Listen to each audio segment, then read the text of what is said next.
और लोगों को ये बताया कि शाम में एक गुंडा है, वो मुझे उठवा लेगा, अगर मेरी और मेरी फैमिली को कुछ हो जाता है तो दुआओं में याद रखना। और अगर मुझे या मेरे पेरेंट्स में से किसी को कुछ होता है तो दुआओं में याद रखना। लेकिन अब कुछ साल बाद असलियत तो आपके सामने आ ही गई है। गुंडागर्दी, डराना धमकाना और अपना पैसा जो हर जगह शो ऑफ करता है, उसको यूज करके लोगों को चुकवा लेता है। उसके बाद ये लोग जो है वो मेरे वाले साहब को वहाँ से घर से उठाते हैं, साथ में उनकी जो बाइक नहीं मैंने उनको गिफ्ट की थी 3 लाख रुपए की 125, वो भी चौक के ला गए। और पिछले 15-20 दिनों से तो वैसे ही मैं अपने घर गया ही नहीं। उसके अलावा मेरा कारोबार सारा का सारा बंद है, मेरी सारी की सारी टीम वापस चली गई अपने अपने घरों में। मुझे डेली लाखों का नुकसान हो रहा है, ऊपर से मुझे इस पर भी धमकाया जा रहा है कि तेरा काम तबाह कर देंगे, तुम्हें काम नहीं करने देंगे, तुम्हें ये कर देंगे वो कर देंगे। डक्की की सबसे बड़ी हिपोक्रेसी ये है कि उसने हमेशा मुझे फेक और क्रिंज कंटेंट क्रिएटर बोला। यहाँ तक कि उसने मेरी डेली व्लॉगिंग का मजाक भी उड़ाया और बोला डेली व्लॉगर्स तो वॉशरूम में कुछ ऐसा करते हैं।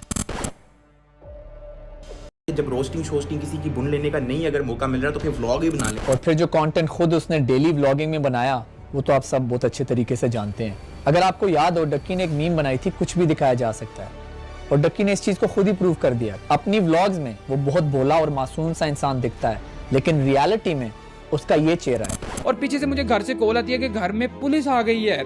30 से 40 लोग मेरे घर पे आते हैं। और देखिए, ये अगर बात मेरे तक रहती ना तो शायद मैं थोड़ा सा किसी तरीके से राजीनामे की तरफ आ जाता या चीज़ों को हम कंट्रोल कर लेते। लेकिन मैंने मेरे प्यो दी कसम है, जब मैं पीछे हट जाऊँ तो मैं हर किसी, मैं जहाँ तक जा सकता हूँ ना लीगली तौर पे मैं जाऊँगा। I have everything on you, your child, your wife, your sister। और तकलीफ से याद आया जब मैंने सहर हयात पे एक्सपोज बनाया था के जरिए नेक्स्ट एक्सपोज बनाने से रोक रहा था। ये तो आहिस्ता आहिस्ता हमारी सारी पोलें खोल देगा। देखो डक्की, मुझे चुप करवाना ना, मुझे चुप करवाना चाहते हो ना तो मर्दों की तरह दलील के जरिए चुप करवाओ, दलालों के जरिए ना करवाओ।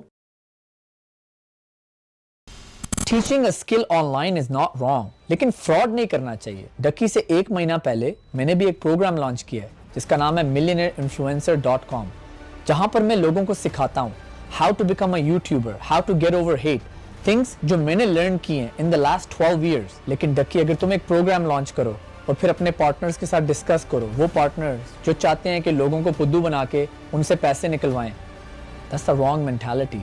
शायद तुम्हारा प्रोग्राम भी अच्छा हो, शायद तुम लोगों को एक अच्छी चीज सिखा रहे हो, लेकिन इश्यू इज तुम और तुम्हारे पार्टनर्स की नीयत ही खराब है। आई होप कि अब आपको ये समझ तो आ गई होगी कि 7 साल पहले जिस इंसान को आप मासूम समझते थे वो असल में